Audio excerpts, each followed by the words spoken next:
అందరికీ నమస్కారం. ఈరోజు చంద్రబాబు నాయుడు గారు నెల్లూరులో నేషనల్ హైవేని ఆనుకునే ఎన్నికలకు ముందు ఈనాటి ముఖ్యమంత్రి వైఎస్ జగన్మోహన్ రెడ్డి గారు సమరశంఖారావం సభ ఎక్కడ నిర్వహించాడో అదే స్థానంలో ఈరోజు చంద్రబాబు నాయుడు రా కదలి రా సభ ఈరోజు ఆయన అక్కడ ఏర్పాటు చేసి ఆ సభలో పాల్గొనడం జరిగింది. అయితే మీడియా సాక్షి, వచ్చినటువంటి ప్రజలు సాక్షి, చూసినటువంటి ప్రతి ఒక్కరూ చంద్రబాబు నాయుడు పరిస్థితి ఆంధ్ర రాష్ట్రంలో ఎంత దారుణంగా ఉంది, నెల్లూరు జిల్లాలో చంద్రబాబు నాయుడు గ్రాఫ్ ఎంత మేర పడిపోయిందని ఈరోజు ఆ సభ చూసిన వెంటనే వచ్చినటువంటి ప్రతి ఒక్కరికి, టీవీలో చూసినటువంటి ప్రతి ఒక్కరికి అర్థమైపోయింది. చంద్రబాబు నాయుడు చెప్పుకుంటున్నాడు, మా నాయకత్వం పెరిగింది, నాకు బలం పెరిగింది, నాకు క్యాడర్ పెరిగింది, నాకు ఓట్లు పెరిగాయి, నాకు ఏకపక్షంగా ఉంది. పాపం వాళ్ళ కొడుకైతే ఒక బుక్ ఒకటి తీసుకొని నేను ఆయన పేరు రాశా, ఈయన పేరు రాశా అని చెప్పి ముందు రాసుకోవాల్సింది తెలుగుదేశం పార్టీని సర్వనాశనం చేయడానికి కారకుడైనటువంటి చంద్రబాబు నాయుడు పేరు రాసుకోవాలి. రెడ్ బుక్లో లోకేష్ ముందు కొట్టాల్సింది చంద్రబాబు నాయుడు నేరుగా పోయి, ఆయన రేపు వచ్చిన తర్వాత కాదు, ఈరోజే రెడ్ బుక్లో ఫస్ట్ పేజీలో పెద్ద అక్షరాలతో రాసుకోవాల్సింది, తాటికైన అక్షరాలతో తెలుగుదేశం పార్టీని, రామారావు పెట్టినటువంటి తెలుగుదేశం పార్టీని చేతుల బంగాళాఖాతంలో కలిపినట్టు చంద్రబాబు నాయుడు గారి పేరు రాసుకుంటే బాగుంటుంది. ఈరోజు మనందరం చూసాం, నా దగ్గర వీడియోలు కూడా ఉన్నాయి, క్లిప్పింగ్స్ కూడా ఉన్నాయి. అసలు ఆ జనం మామూలుగా మాకు నిన్నటి నుంచి ఊతర కొట్టారు. 1,00,000 మందికి పైన జనం అన్నారు. 1,00,000 మందికి పైన 4,000 కుర్చీలు వేయలేకపోయారు, 3,000 తరలించలేకపోయారు. చంద్రబాబు నాయుడు మాట్లాడేటప్పటికీ మీరు వేసినటువంటి 4,000 కుర్చీలు కూడా దాదాపుగా ఖాళీ అయిపోయాయి. కుర్చీలు 1-2 కాదు, సగం కాదు, దాదాపుగా ఖాళీ అయిపోయాయి. అంటే ఒక వ్యక్తి, ఒక రాష్ట్రానికి ముఖ్యమంత్రిగా పనిచేసినటువంటి వ్యక్తి, మరలా నేను ముఖ్యమంత్రి కావాలి అని చెప్పి ప్రచారం చేసుకునేటువంటి వ్యక్తి వస్తే జనాల స్పందన ఏ విధంగా ఉందనేటువంటిది 2 విషయాలు మీరు గమనించాలి. ఒకటి, జనం రావడం, హాజరు కావడం, చంద్రబాబు నాయుడు ఉపన్యాసాలను శ్రద్ధగా వినడం. ఈ 2 చూస్తే చంద్రబాబు నాయుడికి నెల్లూరు జిల్లాలో 2019 సీన్ మరలా రిపీట్ అవుతుంది. ఒక్క సీటు కూడా వచ్చేటువంటి పరిస్థితి లేదు, అది అర్థమైపోయింది.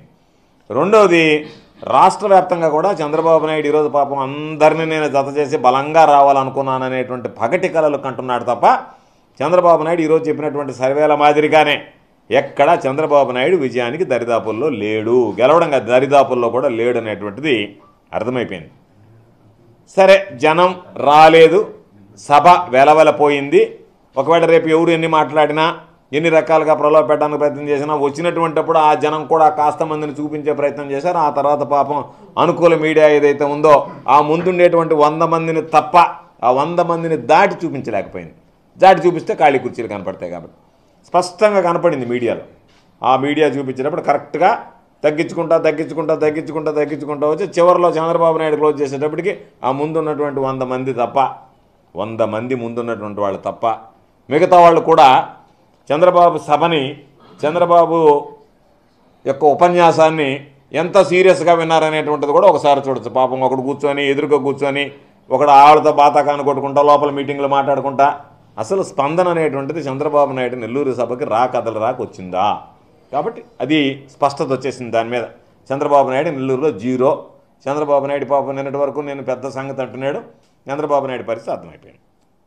రెండోది, సాధారణంగా మాట్లాడినట్టు ఇక చంద్రబాబు నాయుడు సభను గురించి మనం ఎక్కువసేపు మాట్లాడుకోబడలే, ఎందుకంటే సభ అట్టర్ ఫ్లాప్ అయిందనేటువంటిది ప్రతి ఒక్కరికి తెలిసిన తర్వాత ఆయన సభను గురించి మనం ఎక్కువసేపు సమయం వెయిట్ చేయాల్సిన పని లేదు. చంద్రబాబు నాయుడు రెండో ప్రయత్నం చేశాడు. ఏంటంటే, జనం రాకపోయినా తనకు అనుకూలంగా ఉండేటువంటి మీడియా ద్వారా నేను ఏదో అనర్గళంగా మాట్లాడి దీనిని ప్రజల్లోకి పంపించాలి అనేటువంటి ఒక కుటిల ప్రయత్నం చేసినట్టు కనిపించింది. ఎందుకు కుటిల ప్రయత్నం అన్నా అంటే, సాధారణంగా ఎవడైనా, నా స్థాయి వాడైనా సరే, నేనైనా సరే, మంత్రిగా ఉన్నా, ఒక శాసనసభ్యుడిగా ఉన్నా, జనం లేనటువంటి సభలకు వెంటనే వాటిని ఆపేసి వెళ్ళిపోతాం, ఖాళీ కుర్చీలకు మాట్లాడడం.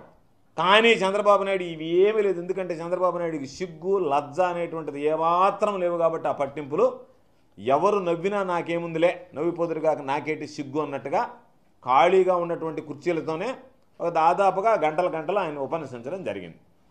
ఆ గంటలు ఆయన ఉపన్యాసంలో ఒక్కసారి ఆలోచన చేస్తే ఆయన ఏదైతే గతంలో చెప్పాడో నేను అల్లది చేస్తా, ఇల్లది చేస్తా, ఇదిగో ఈ అభివృద్ధి చేస్తా అనేటువంటిది తప్ప ఈ జిల్లాకు కానీ లేదా రాష్ట్రానికి కానీ ఏ రంగానికైనా సరే ఇదిగో నా హ్యాములో నేను ఇది అభివృద్ధి చేశాను, మీరు ఇక్కడ వైఫల్యం చెందారనేటువంటి మాట ఒక్కటి కూడా చెప్పలేకపోయాడు. నేను అంతెత్తున చేశా ఇంతెత్తున చేశా అభివృద్ధి అనేటువంటి విషయాలు ఆయన మాట్లాడాడు. ఎక్కడ ఏ విధంగా నువ్వు అభివృద్ధి చేశావు, నువ్వు అభివృద్ధి చేస్తుంటే ఈ ప్రభుత్వం ఎక్కడ వైఫల్యమైందా అభివృద్ధి దిశగా అడుగులు వేయడంలో అనేటువంటి దాని మీద స్పష్టత లేదు. వ్యవసాయం గురించి మాట్లాడాడు. నేను అనేక సందర్భాలలో చంద్రబాబు నాయుడికి ఒక ఛాలెంజ్ విసిరా, నువ్వు నిజంగా నీకు దమ్ము ధైర్యం ఉంటే నీ పాలనలో వ్యవసాయం ఏ విధంగా ఉన్నది, జగన్మోహన్ రెడ్డి గారి ముఖ్యమంత్రిగా వైఎస్ఆర్ కాంగ్రెస్ పార్టీ ప్రభుత్వంలో మా పరిపాలనలో ఏ విధంగా వ్యవసాయం మీద దృష్టి పెట్టామనేటువంటి దాని మీద నువ్వు బహిరంగ చర్చకు సిద్ధమా అని సవాల్ విసిరితే చంద్రబాబు నాయుడు తోక ముడిచి పారిపోయాడు. ఈ రోజుకి ఆ సవాల్ని స్వీకరించలేదు. 2 సార్లు ఛాలెంజ్ విసిరా, మరలా మీడియా సాక్షిగా నెల్లూరు జిల్లాలో మళ్ళీ వ్యవసాయ రంగాన్ని గురించి మాట్లాడావు కాబట్టి 3వసారి నీకు ఛాలెంజ్ విసురుతున్నా, నీకు దమ్ము ధైర్యం ఉంటే ప్రతి అంశం మీద ప్రతి విషయం మీద వ్యవసాయానికి సంబంధించి కూలంకుషంగా చర్చించడానికి మేము సిద్ధంగా ఉన్నాం. సమయం తేదీ వేదిక ఖరారు చేస్తే ఎక్కడికైనా వచ్చి నీ హయాంలో ఏం జరిగిందో రైతుల ముందే కూర్చొని మాట్లాడదాం, మా హయాంలో ఏం జరిగిందో రైతుల ముందే కూర్చొని మాట్లాడదాం. రైతులే నిర్ణయం చేస్తారు ఎవరి హయాంలో ఏ విధంగా వ్యవసాయానికి సంబంధించినటువంటి ఒక మంచి ఆలోచన చేసినటువంటి ప్రభుత్వం, అండగా నిలిచినటువంటి ప్రభుత్వాలు, మద్దతు ఇచ్చినటువంటి ప్రభుత్వాలు రైతాంగానికి ఎవరు అనేటువంటి దాని మీద స్పష్టత వచ్చేటువంటి అవకాశం ఉంటుంది. కాబట్టి నువ్వు వస్తావని నేను అనుకోవడంలా. ఎందుకంటే నువ్వు మాట్లాడి పారిపోయేటువంటి పిరికి పంద తప్ప చంద్రబాబు ధైర్యంగా నిలబడి ఇది చేశానని చెప్పుకోలేనటువంటి వాడు. కాబట్టి నీ కేడర్కో నీకు తోలకొచ్చినటువంటి జనం మధ్య నువ్వు మాట్లాడడం తప్ప రైతుల మధ్య మా ముందు నిలబడి మాట్లాడేటువంటి దమ్ము ధైర్యం నీకు లేదు. కాబట్టి అయినా సరే నువ్వు మాట్లాడినటువంటి వాటి గురించి ఒక్కొక్కటి వస్తే వ్యవసాయ రంగాన్ని గురించి మాట్లాడాడు. నీ హయాంలో వ్యవసాయ రంగానికి నువ్వు ఏమి చేసావనేటువంటిది స్పష్టత. నువ్వు విత్తనాలు ఇవ్వాలి అంటే ఆ విత్తనాలకు సంబంధించి ఆ విత్తనాల ఒడ్లుకు తెచ్చుకున్నటువంటి రైతులు క్యూలు కట్టి విత్తనాలు అందక గుండెపోటుతో చనిపోయినటువంటి నేపథ్యం, రైతులు లాఠీ చార్జ్ చేసినటువంటి పరిస్థితి. అవునా కాదా? రైతులు ఇది మర్చిపోయారా? చంద్రబాబు నాయుడు పరిపాలనలో తెలుగుదేశం ప్రభుత్వంలో రైతులు విత్తనాల కోసం గంటలు వినబడి కిలోమీటర్ల మేర క్యూలో నిలిచి వాళ్ళని పాపం లాఠీ చార్జ్ చేయించి గుండెపోటుతో చనిపోయినటువంటి నేపథ్యం ఉంది, ఉదంతాలు ఉన్నాయి. దాన్ని అవునా కాదా? ఇప్పుడు మా ప్రభుత్వం వచ్చింది, ఈరోజు నేరుగా రైతు భరోసా కేంద్రాల దగ్గరికి విత్తనాలు ఇస్తున్నాం, టెస్టెడ్ అండ్ లేబుల్డ్, వెంటనే వాటిని పంపిణీ చేస్తున్నాం. అంటే రైతు ముంగిటికే, రైతు ఇంట్లోనే విత్తనాలు ఉన్నట్లు లెక్క. రైతు మళ్ళీ బయలుదేరి ట్రాక్టరో బండో మోటార్ బైక్ వేసుకుని రావాల్సినటువంటి అవసరం లేకుండా ఊర్లోనే తాను ఉన్నటువంటి గ్రామంలోనే రైతు భరోసా కేంద్రాల ద్వారా నేరుగా ఏది అవసరమైతే అది ఇండెంట్ ఇస్తున్నాం, నేరుగా ఇండెంట్ వచ్చేస్తుంది, నేరుగా రైతులకు ఇస్తున్నాం. ఎరువులు ఏ విధంగా ఇస్తున్నాం? నీ హయాంలో ఎరువులకు సంబంధించి సరైనటువంటి ఇది లేక రైతులకి అధిక ధరకు అమ్మారు డీలర్. నీకు ఎప్పుడన్నా నియంత్రణ ఉన్నదా? మీరేం చెప్పారు? రేటు కన్నా 100 రూపాయలు 150 రూపాయలు అదనంగా రసీదు లేకుండా అమ్మారు. రెండవది, మీరు కాంప్లెక్స్ ఎరువులు కొంటేనే నేను యూరియా కానీ డిఏపీ కానీ ఇస్తామని చెప్పారు. నువ్వు దాన్ని కంట్రోల్ చేయగలిగావా? కనీసం టాస్క్ ఫోర్స్ని పెట్టగలిగావా? వాటిని ఏదన్నా కంట్రోల్ చేయగలిగారు? మీరు వదిలేశారు, జనాన్ని వదిలేశారు, రైతులను. ఇదే ఈరోజు ఏ ఎరువులైతే రైతు నేరుగా ఆర్బీకే దగ్గరికి వెళ్ళి కియోస్కోలో ఆర్డర్ చేసుకుంటాడో, ఆర్డర్ చేసుకున్నటువంటి 5 రోజుల లోపల అదే రైతు భరోసా కేంద్రంలో సమృద్ధిగా ఎంత మేర ఎరువులు కావాలనో అంత మేర అందించాం. ఎక్కడైనా మీరు వెతుకుతున్నారు ఈరోజు ఒక అడ్వర్స్ ఐటమ్ రాయాలి దీని మీద, వ్యవసాయానికి సంబంధించి విత్తనాల మీదనో మొన్న ప్రయత్నం చేశారు, వైఫల్యం చెందారు. ఎరువుల మీద రాయాలని చూస్తున్నారు, ఎక్కడ రాయలేకపోతున్నారు. రాయడానికి మీకు చేయి రావటంలే, అవకాశం దొరకటంలే. మొన్న తుఫాను వస్తే తుఫాను ఆగే లోపల ఎక్కడెక్కడైతే తుఫాను ప్రభావిత ప్రాంతాలు ఉన్నాయో రైతులు నేరుగా ఇంట్లో నుంచి బయటకు వచ్చేటప్పటికి రైతు భరోసా కేంద్రాల్లో విత్తనాలు పెట్టాం. నారుమళ్ళి దెబ్బతిన దగ్గర 80% సబ్సిడీతో విత్తనాలు అందజేయడం జరిగింది. అదేవిధంగా ఈరోజు ఉచిత పంటల బీమా ఇస్తున్నాం. నీ జన్మలో ఏ రోజైనా ఉచిత పంటల బీమా లాంటిది రైతులను ఆదుకోవాలనేటువంటి ఆలోచన నీ బుర్రలో వచ్చిందా? రైతుల గురించి నువ్వు ఆలోచన పంటల బీమా ఇస్తే ఏదైనా ప్రకృతి వైపరీత్యాల వల్ల దెబ్బతింటే లేదా పంట దిగుబడి తగ్గిపోతే ఏదైనా కారణాల వల్ల ఆ రైతులకి బీమాతో రక్షణ కల్పించాలనేటువంటి ఆలోచన ఉచిత పంటల బీమాను గురించి ఆలోచన చేసావా? జగన్మోహన్ రెడ్డి గారు ఆలోచన చేశారు, ఈ ప్రభుత్వం ఆలోచన చేసింది. రైతులు ₹1 ప్రీమియం కట్టాల్సినటువంటి అవసరం లేకుండా మొత్తం ఈరోజు ప్రభుత్వమే భరించి రైతులకు ఉచిత పంటల బీమా కింద దిగుబడి తగ్గితే ఈరోజు పంటలకు సంబంధించినటువంటి ఆ రక్షణ కల్పించేటువంటి అవకాశం ఈరోజు జగన్మోహన్ రెడ్డి గారు తీసుకోవడం జరిగింది. అదేవిధంగా నువ్వు ఇంకొక మాట చెప్పావు, గిట్టుబాటు ధర గురించి మాట్లాడుతున్నావు. నేను ఈరోజు ఛాలెంజ్ విసురుతున్నా. గిట్టుబాటు ధరకు సంబంధించి గిట్టుబాటు ధర లేకపోతే చేతులు ఎత్తేసావు. ధాన్యం కొనుగోలు కేంద్రాలు ఓపెన్ చేయలేకపోయావు. ధాన్యం కొనుగోలు కేంద్రాల్లో ధాన్యం కొనకుండా పోయావు. ఆ రోజు ప్రతిపక్షంలో మేము అడిగితే అధికారులు చెప్పినటువంటి మాట, మాకు ఇంతకన్నా మించి కొనొద్దన్నారు, మాకు కోటా విధించారు, ఇదిగో మేము ఇన్ని టన్నులే కొంటాం, ఇన్ని టన్నుల మించి మేము కొనము అని చెప్పారు. ప్రభుత్వం ఏమో ప్రతి గింజ కొంటాం అని స్టేట్మెంట్ ఇస్తే ఆ రోజు కమిషనర్ సివిల్ సప్లైస్ దగ్గర నుంచి, డిస్ట్రిక్ట్ సప్లై ఆఫీసర్ దగ్గర నుంచి, డిఎం సివిల్ సప్లైస్ దగ్గర నుంచి, కలెక్టర్ దగ్గర నుంచి జాయింట్ కలెక్టర్ దాకా అందరిని అడిగితే, సార్ మాకు ఇచ్చినటువంటి పరిమితి అయిపోయింది, మాకున్నటువంటి కంప్యూటర్ క్లోజ్ అయిపోయింది, ఇంకా మాకు వేయి బిర్జి మీరు తీసుకొచ్చినా వేయి స్లిప్స్ ఇచ్చినా కూడా వేమెంట్ స్లిప్స్ ఇచ్చినా కూడా ఇంకా జనరేట్ కాదు, మేము కొనలేము అని చెప్పి కనీసం ఏదో మొక్కుబడిగా మేము ధాన్యం కొనుగోలు చేసాము అని చెప్పి నువ్వు కొనుగోలు చేపట్టావు తప్ప రైతులు పండించినటువంటి ధాన్యాన్ని పూర్తిగా సంపూర్ణంగా కొనుగోలు చేయాలనేటువంటి ఆలోచన నీకు కలిగిందా? ఈరోజు నేరుగా ఆర్బీకేల దగ్గర నుంచే విత్తనాలు ఉన్నటువంటి ధాన్యాన్ని పండించినటువంటి ధాన్యాన్ని సేకరించి రైతులకు ఇస్తున్నాం.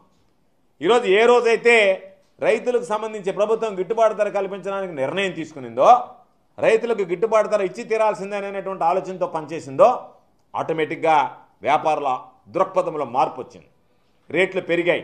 ఈరోజు ఒక నెల్లూరు జిల్లాకు సంబంధించి గడిచినటువంటి 2 సంవత్సరాల్లో చూస్తే ఆడ్ సీజన్లో వస్తాయి, ఎందుకంటే లేట్ ఖరీఫ్ అర్లీ రబీ. అయినా సరే ఇక్కడ ఉన్నటువంటి ప్రభుత్వం ప్రకటించినటువంటి గిట్టుబాటు ధర కన్నా 20% అధికంగా రైతులు అమ్ముకోగలిగారు. ఎందుకు అమ్ముకోగలిగారు? నీ ప్రభుత్వం ఎందుకు అమ్ముకోలేకపోయారు? నీ ప్రభుత్వంలో వాళ్ళకున్నటువంటి ధీమా ఈ ప్రభుత్వం, తెలుగుదేశం ప్రభుత్వం, చంద్రబాబు నాయుడు రైతులకు అండగా నిలవదు, రైతుల దగ్గర ధాన్యం కొనుగోలు చేయదు, మనం ఆడిందే పాట పాడిందే పాట. కాబట్టి మనం ఏ విధంగా కావాలన్నా మన ఇష్టానుసారంగా రైతులను మోసం చేయొచ్చు, రైతులను నడ్డి విరవచ్చు అని రకరకాలైనటువంటి, ఇంకా కొంతమంది నెల్లూరు జిల్లాలో అయితే ఆ రోజు వ్యవసాయ శాఖ మంత్రిగా ఉన్నటువంటి బహిరంగ రహస్యం, ఉన్నటువంటి మిల్లర్ల దగ్గర వ్యాపారస్తుల దగ్గర ముడుపులు మింగి నేను మీకు అండగా నిలుస్తా, మీరు ధాన్యాన్ని తగ్గించి కొనుక్కొని మీరు లాభపడండి, మీరు వచ్చినటువంటి లాభంలో ₹10 నాకు పారేయండి నా ముఖాన అని చెప్పి ఆ రోజు రైతులు పండించినటువంటి ధాన్యానికి గిట్టుబాటు ధర లేకుండా రైతులు ఎన్ని రకాలైనటువంటి మాటలు మాట్లాడారో, ఏ విధంగా కుమిలిపోయారో, ఎంత కన్నీళ్ల పర్యంతరమయ్యారో అనేటువంటిది ప్రత్యేకంగా చెప్పాల్సినటువంటి అవసరం లేదు. ఈరోజు గిట్టుబాటు ధరకు సంబంధించి ఎక్కడన్నా వర్షం వచ్చినా, రంగుమారిన ధాన్యం వచ్చినా, తడిచిన ధాన్యం వచ్చినా ఈరోజు ప్రభుత్వం కొనుగోలు చేసి పేమెంట్లు చెల్లింపులు కూడా వెంటనే చేసేటువంటి విధంగా ఈరోజు చర్యలు తీసుకోవడం జరిగింది. అదేవిధంగా ఈరోజు ఇన్పుట్ సబ్సిడీ, ఏదన్నా ఒక పంట నష్టం జరిగితే ప్రకృతి వైపరీత్యాల వల్ల, విపత్తుల వల్ల ఆ సీజన్ ముగిసే లోపలనే ఇన్పుట్ సబ్సిడీ రైతులకు ఇవ్వాలనేటువంటి ఒక నిర్ణయం తీసుకున్న ముఖ్యమంత్రి గారు, ఖరీఫ్లో ఏదన్నా నష్టం జరిగితే ఖరీఫ్ సీజన్ ముగిసే లోపల, రబీ సీజన్లో ఏదైనా నష్టం జరిగితే రబీ సీజన్ ముగిసే లోపల రైతులకు ఆ నష్టపరిహారం ఏదైతే ఉందో పెట్టుబడి రాయితీ దాన్ని వెంటనే ఇచ్చేదానికి ఏర్పాట్లు చేశారు. నారుమళ్ళీ దెబ్బతింటే 80% సబ్సిడీతో వెంటనే విత్తనాలు ఇస్తున్నాం. ఏదన్నా పంట దెబ్బతింటే ఇన్పుట్ సబ్సిడీకి సంబంధించి ఈరోజు ప్రభుత్వం ఆ సీజన్ ముగిసే లోపలనే ఈరోజు ఇచ్చేటువంటి కార్యక్రమాన్ని తీసుకురావడం జరిగింది. నీ బ్రతుక్కి, చంద్రబాబు బ్రతుక్కి, చంద్రబాబు మాట్లాడితే చంద్రబాబు నాయుడు నోరు కంపు, ఒళ్ళు కంపు, మనిషి కంపు, మనసు కంపు. అటువంటి గబ్బు చంద్రబాబు మాట్లాడుతున్నాడు. నేను అట్ట చేశాను రైతులకు అని చెప్పి బుద్ధైనా ఉండాలి చంద్రబాబుకు మాట్లాడడానికి. చంద్రబాబు నాయుడికి కాస్తైనా బుద్ధి సిగ్గు ఉంటే చంద్రబాబు నాయుడు రైతుల విషయంలో ఆ విధంగా మాట్లాడు. నేను అడుగుతున్నా చంద్రబాబుని, నువ్వు బీమా, రైతులకు చెల్లించాల్సినటువంటి బీమా, విడుదలైనటువంటి బీమా నువ్వు నీ అవసరాలకు వాడుకున్నటువంటి మాట వాస్తవం కాదా? ఇన్పుట్ సబ్సిడీ నువ్వు దిగేటప్పటికీ వేల కోట్ల రూపాయలు బకాయిలు పెట్టి వెళ్ళిపోయినటువంటి మాట వాస్తవం కాదా? 5 లక్షల రూపాయలు చేసేటువంటి ట్రాక్టర్ని 6 లక్షలని ఎవరి దగ్గర కొనాలో, ఎంతకు కొనాలో, ఏ మోడల్ కొనాలో నువ్వే నిర్ధారించి 5 లక్షల రూపాయలకు 6 లక్షల రూపాయలు చేసి 4.5 లక్ష మీరు సబ్సిడీ రైతు కట్టాలని చెప్పి 1.5 లక్ష మీరు సబ్సిడీ అని 6 లక్షల రూపాయల దానికి 5 లక్షల రూపాయలకు మాట్లాడారు. 1 లక్ష రూపాయలు మీరు జోబులు వేసుకుని దానికి సంబంధించినటువంటి కంపెనీలకు బకాయిలు పెట్టి వెళ్ళిపోతే వాళ్ళు కోర్టులకు వెళ్ళారు. ఆ డబ్బు జగన్మోహన్ రెడ్డి గారు వచ్చిన తర్వాత కట్టడం జరిగింది. రైతు రథం, నువ్వు తినిన రైతు రథం, రైతుల పేరు చెప్పి నువ్వు దోచుకున్నటువంటి డబ్బుకు సంబంధించినటువంటి బకాయిలు ఈ ప్రభుత్వం వచ్చిన తర్వాత చెల్లించడం జరిగింది. డ్రిప్ ఇరిగేషన్కి సంబంధించి దాదాపుగా 1000 కోట్ల రూపాయలు చంద్రబాబు బకాయి పెట్టి వెళ్ళిపోతే జగన్మోహన్ రెడ్డి గారు ఆ 1000 కోట్ల రూపాయలు ఇచ్చి డ్రిప్ ఇరిగేషన్ మరలా ప్రారంభించాడు. నీ జీవానికి నీ పుణ్యమాని డ్రిప్ ఇరిగేషన్ కంపెనీలు మూతపడిపోయాయి, మూసేశారు పాపం చిన్న కంపెనీలు. మరలా వాటిని తెరిపించి ఈరోజు వాళ్ళకి బకాయిలు చెల్లించి మరలా వాళ్ళ దగ్గర ఉత్పత్తి తీసుకొచ్చి ఈరోజు రైతులకు డ్రిప్ ఇరిగేషన్కి సంబంధించినటువంటి పరికరాలను పంపిణీ చేశాం. చివరికి ఎంత సిగ్గుమాలినటువంటి వాడివి నువ్వు రైతుల గురించి మాట్లాడుతున్నావు. రైతులు చనిపోతే 5 లక్షల రూపాయల ఆత్మహత్యకు సంబంధించినటువంటి డబ్బులు ఇవ్వాల్సి ఉంటే దానికి సంబంధించి బకాయిలు పెట్టి వెళ్ళిపోయినటువంటి నీచుడు నువ్వు. రైతులు ఆత్మహత్య చేసుకుంటే ఆ కుటుంబాల పాపం మగ్గిపోతుంటే బాధపడుతుంటే ఆ ఆత్మహత్యలకు సంబంధించి నేను ఇంత ఇస్తానని చెప్పి ప్రకటించి డబ్బు ఇవ్వడానికి నీకు మనసు రాక చేయి రాక ఆ కుటుంబాలను అనాథలుగా వదిలేస్తే జగన్మోహన్ రెడ్డి గారు ముఖ్యమంత్రి అయిన తర్వాత ఎంతమంది అయితే ఆత్మహత్యలు చేసుకున్నారో, కొన్ని ఆత్మహత్యలు జరిగినా సరే ఇది ఆత్మహత్యలు జరగలేదు అని చెప్పి నువ్వు పాపం ఆ కుటుంబాల పట్ల నిర్దయగా దుర్మార్గంగా ప్రవర్తిస్తే జగన్మోహన్ రెడ్డి గారు ముఖ్యమంత్రి అయిన తర్వాత ఆ కుటుంబాలను మరలా పునః విచారించి నువ్వు పెట్టినటువంటి నువ్వు నిర్ధారించినటువంటి ఇంతమంది చనిపోయారు, ఆత్మహత్యలు చేసుకున్నారు, రైతు ఆత్మహత్యలు, వాళ్ళకి ఇవ్వాలనేటువంటి బకాయిలతో పాటు ఎంతమంది పాపం నిజంగా ఆత్మహత్య చేసుకున్నటువంటి కుటుంబాలు ఉన్నాయో వాళ్ళందరికీ కూడా జగన్మోహన్ రెడ్డి గారు ఈరోజు ఆత్మహత్యలకు సంబంధించినటువంటి ఆ నష్టపరిహారాన్ని ఇవ్వడం జరిగింది. ఉచిత విద్యుత్తుని గురించి మాట్లాడుతున్నావు. ఉచిత విద్యుత్తుకు సంబంధించి డిస్కంలు నీ పుణ్యమాని కుప్ప కూలిపోయాయి. 1000 కోట్ల రూపాయలు బకాయిలు పెట్టి వెళ్ళిపోయావు డబ్బులు చెల్లించకుండా. వాళ్ళు ఈరోజు డిస్కంలకు సంబంధించినటువంటి సమస్యలన్నీ వస్తే జగన్మోహన్ రెడ్డి గారు వచ్చిన తర్వాత డిస్కంలకు సంబంధించి నువ్వు ఎగ్గొట్టి ఎగనాం పెట్టి దోచేసుకుని వెళ్ళిపోయినటువంటి ఆ బకాయిల్ని జగన్మోహన్ రెడ్డి గారు ఇచ్చారు. 1000 కోట్ల రూపాయలు ఇచ్చి మరలా ఎక్కడైతే సబ్స్టేషన్లు అవసరమవుతాయో, ఎక్కడైతే దానికి సంబంధించినటువంటి ట్రాన్స్ఫార్మర్స్ అవసరమవుతాయో, అడిషనల్గా ఎన్ని రకాలైనటువంటి 132 kV కానీ 33 kV సబ్స్టేషన్లు కానీ ఎక్కడెక్కడ అవసరమైతే వాటిని పెంచి నాణ్యమైన విద్యుత్తుని ఈరోజు రైతాంగానికి జగన్మోహన్ రెడ్డి గారు నువ్వు పెట్టినటువంటి నీ పాపాలన్నిటిని రైతుల పాలిట ఎక్కడ శాపాలుగా మారుతానని చెప్పి వాటిని ఆ పాపాలన్నీ కడిగి ప్రక్షాళన చేసి ఈరోజు రైతులకి అండగా నిలవడం జరిగింది. ఇంకో మాట చెప్పాడు, అక్వాకు సంబంధించి రూపాయిన్నర. బుద్ధి ఉందా? నువ్వు ఇచ్చావా? నీకు ఎప్పుడన్నా కలిగిందా అక్వా రైతులకి డబ్బులు ఇవ్వాలని? నెల్లూరు జిల్లాలో 2019లో తుఫాను వస్తే అక్వా రైతులను ఏమడిగారు? నష్టపోయాం, రొయ్యల చెరువులు కొట్టకపోయాయి, నువ్వు డబ్బులు ఇవ్వు, ఇన్పుట్ సబ్సిడీ ఇవ్వవు, నీ మీద మాకు నమ్మకం లేదు, కనీసం విద్యుత్ తారీఫుల బకాయిలు విద్యుత్ తారీఫుకి సంబంధించి బకాయిలు పడుతున్నాం, నష్టపోతున్నాం, విద్యుత్ తారీఫులో రాయితీ ఇవ్వండి మాకు అని అంటే దానిని ఇస్తాను అని చెప్పి ఎగ్గొట్టినటువంటి వాడివి నువ్వు. ఏమాత్రం రైతుల పట్ల కనికరవు లేనటువంటి వాడి. జగన్మోహన్ రెడ్డి గారు ఎప్పుడైతే ₹50 నేను విద్యుత్ ఇస్తానన్నాడో నేను ₹2 ఇస్తానన్నాడు. కానీ నీ మనసు ఒప్పిందా? ఇచ్చావా? ₹2 ఇస్తాను నువ్వు ప్రకటించిన తర్వాత 6 నెలలు 7 నెలలు 8 నెలలు నీకు ఇవ్వడానికి మనసు రాకపోతే ఆ రోజు ప్రతిపక్షంలో శాసనసభ్యునిగా అక్వా రైతులు అందరితో కలిసి అక్వా రంగం కుదేలైపోయింది, నష్టాల పాలవుతున్నారు, రైతుల పాపం ఇబ్బందులు పడుతున్నారు, అప్పుల పాలవుతున్నారు, ఊర్లు వదిలిపెట్టి వెళ్ళిపోతున్నారు, ఆత్మహత్యలకు పాల్పడుతున్నారని చెప్పి ఆ సబ్స్టేషన్లు ముట్టడిచి అక్కడ ధర్నా చేస్తే ఎన్నికలకు ముందు రకరకాలైనటువంటి జీవోలు తెస్తే వాటి మీద కూడా ముందు మీరు కట్టండి ఆ తర్వాత నేను ఇస్తానని జీవో తెస్తే నాయనా నిన్ను నమ్మి కట్టం, నువ్వు కడితే ముంచుతావు కాబట్టి నువ్వు ఇస్తే ఇవ్వు అని చెప్పి మరలా ధర్నా చేస్తే ₹2 చేశాడు. ఎప్పుడు? ఎన్నికలకి 4 నెలల ముందు. ఈ ప్రభుత్వం ₹50 ఇస్తానని చెప్పింది, ₹50 ఇచ్చింది. నువ్వేదైతే aqua zone non aqua zone అని పెట్టావు వాటిని మరలా ఫిష్ సర్వే చేయించాం. ఈ ఫిష్ సర్వే చేసిన తర్వాత ఎక్కడైతే రైతులు రొయ్యల గుంటలు సాగు చేసుకుంటున్నారో వాళ్ళందరికీ ఈరోజు ₹50 ఇచ్చాం. ఎక్కువ కట్టినటువంటి వాళ్ళు ఎవరన్నా ఉంటే గతంలో వాళ్ళకి సంబంధించినటువంటి సర్దుబాటు చేసి మరలా కట్టకుండా ఎక్కడన్నా ఏ ప్రభుత్వమైనా ముందు ₹4 కట్టారు, ఈరోజు వాళ్ళు ₹1.5 వచ్చిందంటే ఈ రోజు నుంచే అంటారు. అటువంటిది ముందు కట్టినటువంటి ₹4 కట్టినటువంటి వాళ్ళకు కూడా అక్వాలో ఆ ₹1.5 ఏదైతే ఉందో ₹1.5 పట్టుకొని ₹2.5 మినహాయించి ఆ తర్వాత ఆ ₹2.5 డబ్బులు మీరు ఎంతైతే గతంలో అదనంగా కట్టారో అవి సర్దుబాటు అయ్యేంత వరకు మీ దగ్గర బిల్లులు కట్టించుకున్నటువంటి పరిస్థితి లేదు. కాబట్టి ఈరోజు నువ్వు వచ్చి నేను అక్వా రంగానికి ₹50 కరెంట్ ఇవ్వాలని నిర్ణయం తీసుకుని నువ్వు నిర్ణయం తీసుకునేది నీ బొంద.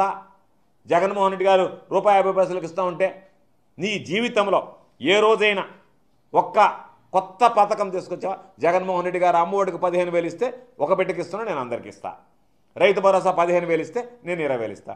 నువ్వు రైతు రుణమాఫీ చేస్తానన్నావు, చేసావా? రైతు రుణమాఫీ మాట మీద నిలబడ్డావా? 87,000 అసలు 24,000 కోట్ల వడ్డీ, 87,000 కోట్ల అసలు, 24,000 కోట్ల వడ్డీ, 1,11,000 కోట్లు. నీ నోటితో నువ్వే చెప్పేవే. బేషరతుగా రుణమాఫీ చేస్తానని వాగేవే.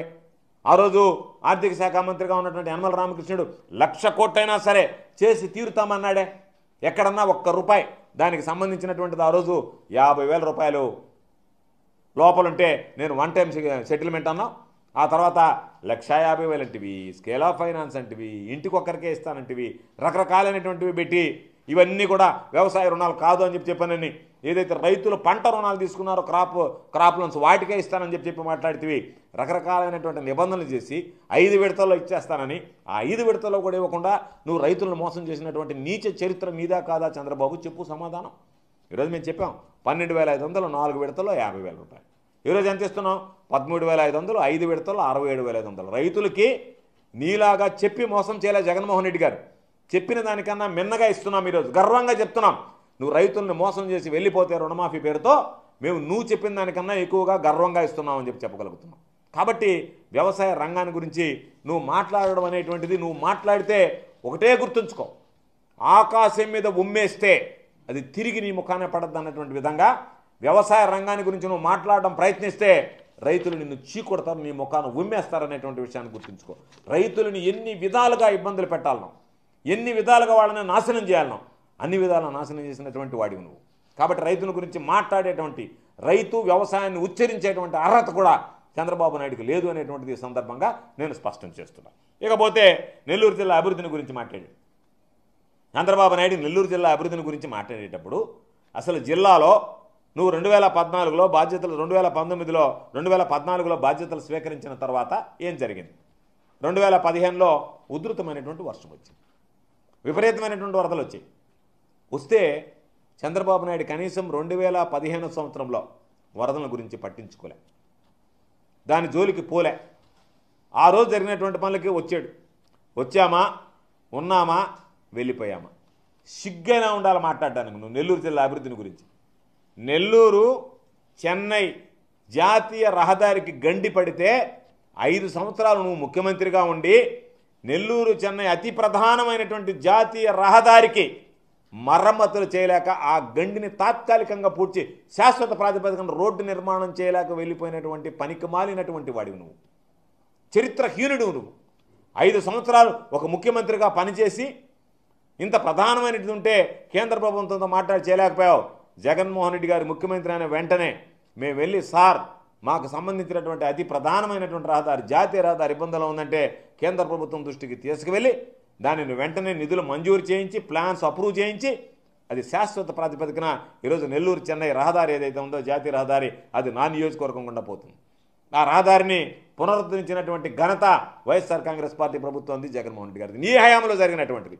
నీ హయాంలో 2015లో నెల్లూరు జిల్లాలో వరదలు వచ్చినప్పుడు కొట్టకపోయినటువంటి ప్రధానమైనటువంటి జాతీయ రహదారిని రిపేర్ చేయించలేకపోయావు, శాశ్వత ప్రాతిపదికన మరమ్మతులు చేయించలేకపోయావు. నువ్వా అభివృద్ధిని గురించి మాట్లాడేది, జిల్లా అభివృద్ధిని గురించి మాట్లాడేది. అదేవిధంగా ఆ రోజు అందరూ వెళ్ళారు, నువ్వే వెళ్ళావు, సర్వేపల్లి రిజర్వాయర్ని చూసావు. సర్వేపల్లి రిజర్వాయర్ కొట్టుకుపోయేటువంటి పరిస్థితి వచ్చిందని చెప్పి ఆ రోజు పాపం మంత్రులుగా ఉన్నటువంటి నారాయణ గారు, ఈరోజు ఇండి ఉడతలు పట్టేవాడు సోమిరెడ్డి, వీళ్ళందరూ పోయి మాట్లాడారు ఆ రోజు. సరే బాగానే ఉంది, వర్షం తగ్గిపోయింది, ₹1 డబ్బులు పెట్టి దాన్ని రిపేర్ చేయించావా?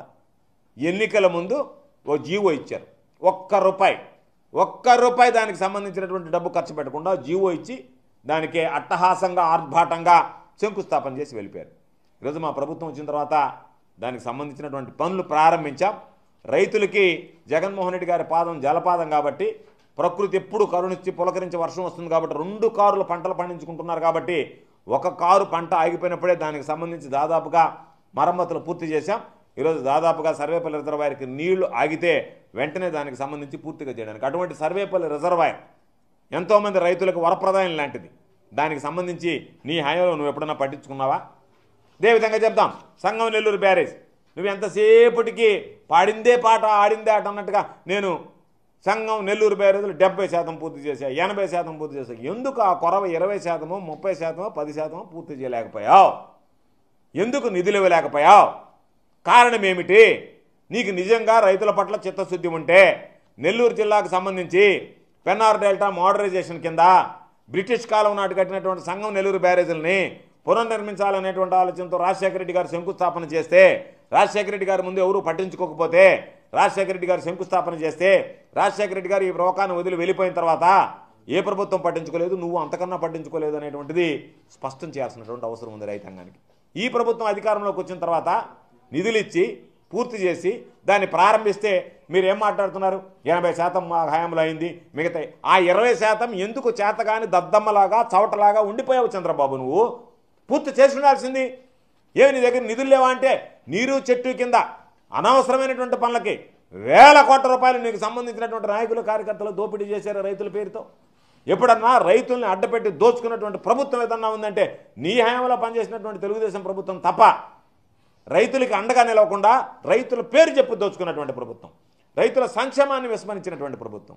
కాబట్టి ఇవన్నీ గుర్తు చేసుకొని ఈరోజు మీరు అందరూ కూడా అదేవిధంగా ఈరోజు మాట్లాడుతున్నాడు కృష్ణపట్నం పోర్టుని గురించి.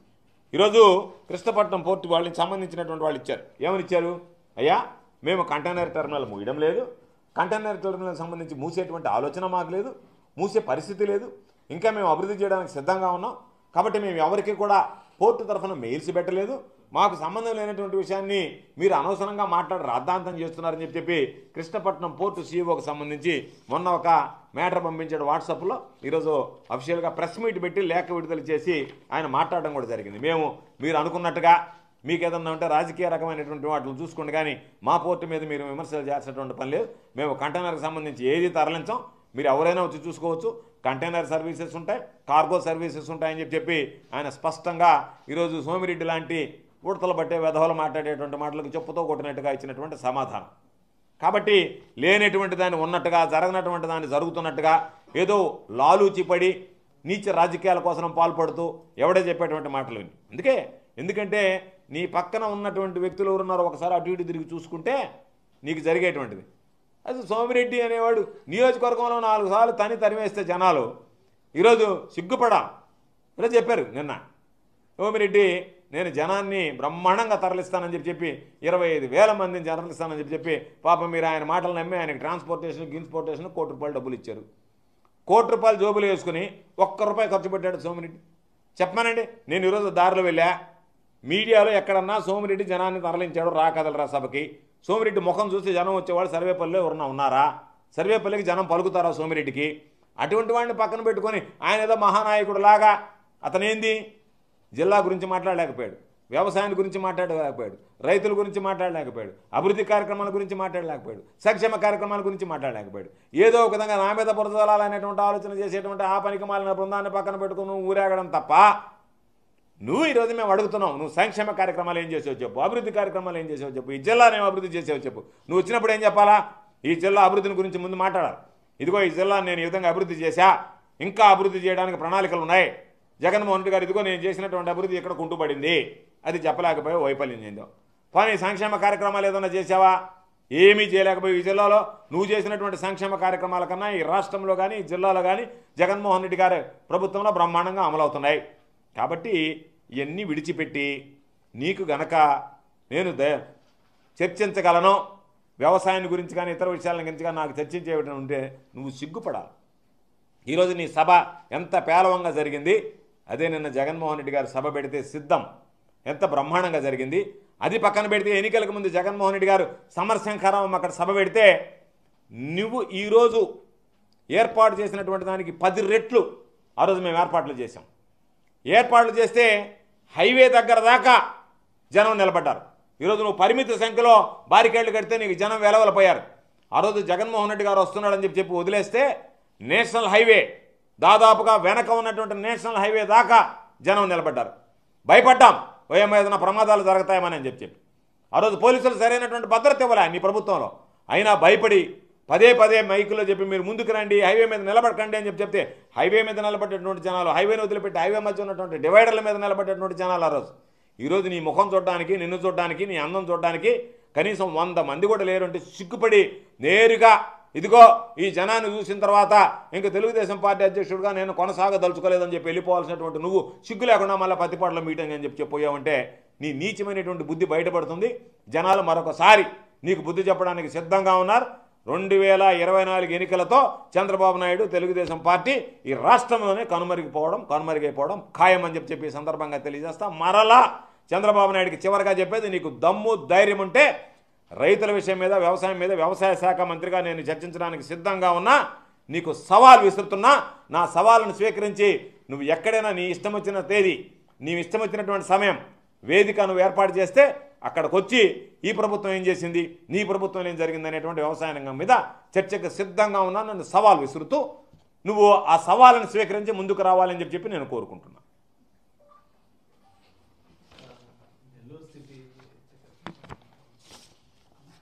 నెల్లూరు సిటీ టికెట్ కానీ ఈ రాష్ట్రంలో ఉండేటువంటి ఏ టికెట్లైనా సరే ఈ ప్రభుత్వాన్ని, ఈ పార్టీని నడిపేటువంటిది మా నాయకుడు జగన్మోహన్ రెడ్డి గారు. జగన్మోహన్ రెడ్డి గారు ప్రజలు, రాష్ట్ర ప్రజల విస్తృత ప్రయోజనాల దృష్ట్యా ఎవరు ప్రాతినిధ్యం ఎక్కడ వస్తే బాగుంటుందని ఎన్నడూ లేనటువంటి విధంగా ఈరోజు సామాజిక సమీకరణ ఎప్పుడు మనం చూడలేదు. ఎప్పుడన్నా చంద్రబాబు నాయుడు హయాంలో ఎవరన్నా బీసీలకి ఏదైనా ఓడిపోయే సీటు ఉంటే కేటాయించేవాడు. ఈరోజు అట్లా కాకుండా గెలిచేటువంటి సీట్లు ఇవ్వాలి, ఏ విధంగా వీళ్ళందరి సేవలో మనం సర్దుబాటు చేయాలి, కొత్తగా ఉండేటువంటి వాళ్ళకి ఏ విధంగా అవకాశాలు కల్పించాలనేటువంటి ఒక పెద్ద ఎక్సర్సైజ్ జరుగుతుంది. అందులో భాగంగా ఆయన నిర్ణయిస్తాడు. ఆయన నిర్ణయం అనేటువంటిది మా అందరికీ కూడా, ప్రతి కార్యకర్తకి, ప్రతి నాయకుడికి, ఈరోజు ఉన్నటువంటి ప్రజాప్రతినిధులకి అందరికీ శిరోధార్యం. తప్పనిసరిగా ఆయన తీసుకున్నటువంటి నిర్ణయానికి బద్దులమై అందరం ఉంటాం.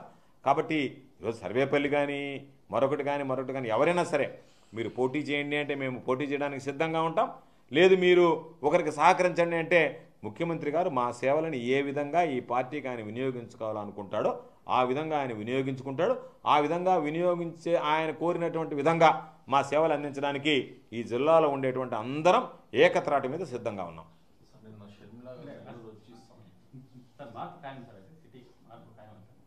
మనకు ఇంతవరకు జాబితా రాలేదు, ఎంతసేపటికి ఊహాగానాలే. ముఖ్యమంత్రి గారు అంతా చర్చించిన తర్వాత తీసుకునేటువంటి నిర్ణయం. ఎందుకంటే ఆయన ఏదైనా తీసుకుంటే ఏమి దాపరికం లేకుండా ఇదిగో ఇదని చెప్పి అఫీషియల్గానే జాబితా విడుదల చేస్తున్నాడు. ఎప్పుడు లేదా సంస్కృతి లాస్ట్ వరకు ఉండేవాడు. ఇప్పుడు చంద్రబాబు నాయుడు చూడు, చివరి వరకు దాచిపెట్టి ఇవన్నీ ఫిలప్ అయిపోయి అందరు రంగంలో దిగిన తర్వాత ఇంకేడు ఎక్కడ లేకుండా బోళ్ళ పడుకొని ఏడవడం తప్ప ఏం అవకాశం లేకుండా ఈరోజు ఏం చేస్తున్నాడంటే 2 సీట్లు ఆయన ప్రకటించడం, 2 సీట్లు ఈయన ప్రకటించడం, మీరు ప్రకటించడం కరెక్ట్ కాదనడం. ఈ పొత్తులోనే పొత్తుబోనటువంటి మీరు ప్రజలకు ఏమి సేవలు చేస్తారు? రేపు ప్రజలకు సంబంధించినటువంటి వాళ్ళ గుండె చప్పులకు అనుగుణంగా ఏం పని చేయగలరు? సీట్ల దగ్గరే పొద్దుపలేదు. మీ మెయిన్ ఉమ్మడి ఎజెండా ఏంది? చంద్రబాబు నాయుడిని గెలిపించాలా, జగన్మోహన్ రెడ్డి గారిని గెలిపించాలి. ఇవి ఉంటే కదా. నువ్వు గెలవాలనేటువంటి ఆలోచనలో ఆయనకి జనసేన పవన్ కళ్యాణ్కి లేదు. ఆయన నా పార్టీని నేను పణంగా పెట్టినా చంద్రబాబు నాయుడిని గెలిపిస్తా, జగన్మోహన్ రెడ్డి గారిని ఓడిస్తాను. ఆ లక్ష్యంతో పనిచేసేటువంటి వాళ్ళలో చంద్రబాబు, పవన్ కళ్యాణం, ఇంకొకడో అనుకుంటే గెలవము, వీళ్ళందరూ కలిసి వస్తే ఓడము. ప్రజలు అనుకుంటే మేము గెలుపు ఓటమి అనేది ప్రజలు నిర్ణయిస్తారు. జగన్మోహన్ రెడ్డి గారు చెప్పినట్టుగా ఈరోజు ప్రజలే మాకు స్టార్ క్యాంపెయినర్లు. చంద్రబాబు నాయుడు సభ చూసిన తర్వాత ఆ చంద్రబాబు నాయుడు సభకు వచ్చినటువంటి వాళ్ళు కూడా ఇంకా చంద్రబాబు నాయుడు పని అయింది, చేతులు ఎత్తేసాడు, ఇంకా చంద్రబాబు నాయుడు ఓటేస్తే అది మురిగిపోతుందని చెప్పి ఏసేవాడు ఎవడన్నా ఉన్నా కూడా తెలుగుదేశం పార్టీ వాడు కూడా ఓటేయకుండా అది ఒక అవకాశం మీరు చంద్రబాబు నాయుడు ఇచ్చారు. వాళ్ళకి మీరు నాకు వేయబాకండి, మీరు వేసినా మీ ఓటు మురిగిపోతుంది, కాబట్టి నాకున్నటువంటి నా ఇమేజీ మొత్తం అంతా మీరు చూసిన తర్వాత ఈ పార్టీ ఏ విధంగా ఉందనేటువంటిది ప్రత్యేకంగా చెప్పాల్సినటువంటి పని లేదని చెప్పకనే చెప్పినట్టయింది ఈరోజు సభ.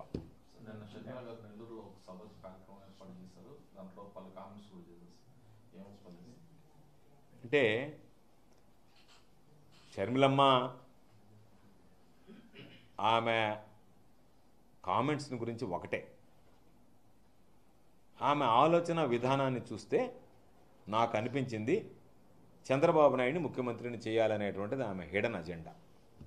అందుకని చంద్రబాబు నాయుడిని ముఖ్యమంత్రిని చేయడానికి ఏదైతే అన్ని పార్టీలు కలిసాయో ఆమె కూడా వాళ్ళతో గళం కలుపుతుంది, వాళ్ళు మాట్లాడినటువంటి మాటలే మాట్లాడుతుంది. కాబట్టి ఆమె ఆలోచన విధానం చంద్రబాబు నాయుడు, నువ్వు చెప్పమ్మా, చంద్రబాబు నాయుడిని గెలిపించాలి అనుకుంటే మేము చెప్పేది అదే. చంద్రబాబు నాయుడిని గెలిపించాలి అనుకుంటే నేరుగా చంద్రబాబు నాయుడుతో నువ్వు జతకట్టు, ఇబ్బంది ఏం లేదు. ఇప్పుడు ఏ విధంగా అయితే బీజేపీలో ఉంటే పురంధరేశ్వరమ్మ జతకట్టు ఉంది, మళ్ళీ బీజేపీ ఏమో మాకు అలయన్స్ లేదు, ఇంతవరకు ఏం కుదరలేదంటుంది. అంటే మీరు అలయన్స్ లేదన్నా ఆయనతో జతకట్టేస్తే మీరందరూ మరొక పురంధరేశ్వరలాగా ఈరోజు షర్మిలమ్మ కాంగ్రెస్ పార్టీకి సంబంధించి ఈ రాష్ట్రంలో తయారైంది.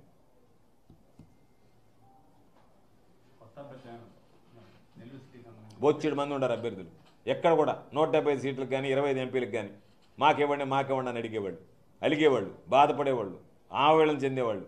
అందుకనే జగన్మోహన్ రెడ్డి గారు సీరియల్ ఇస్తున్నారు. కాబట్టి ఎవరికైనా మామూలుగా ఎవరికి టికెట్ ఇవ్వాలి, ఎవరికి టికెట్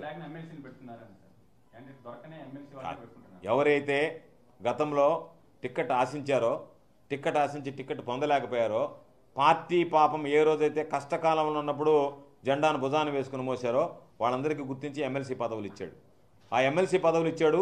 ఆ రోజు వీళ్ళని అభ్యర్థులుగా నిలపలేకపోయాం.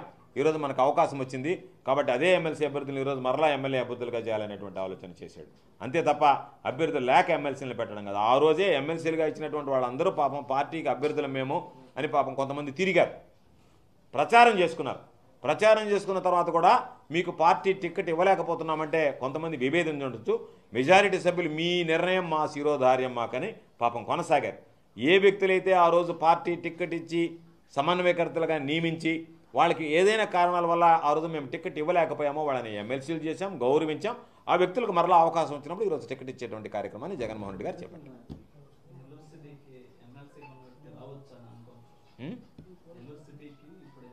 అది జగన్మోహన్ రెడ్డి గారు చెప్పాలి. ఆయన మనసులో ఏముందో ఎవరికి తెలియదు, ఎవరితో చర్చించలేదు. అందుకని ఊహాజనితమైనటువంటి వాటి మీద నేను కామెంట్ చేయడం సరికాదు. రైట్ నాయనా. ఈ వీడియో కనుక మీకు నచ్చితే లైక్ చేయండి. మా ఛానల్ని సబ్స్క్రైబ్ చేసుకోవడం మాత్రం మర్చిపోకండి.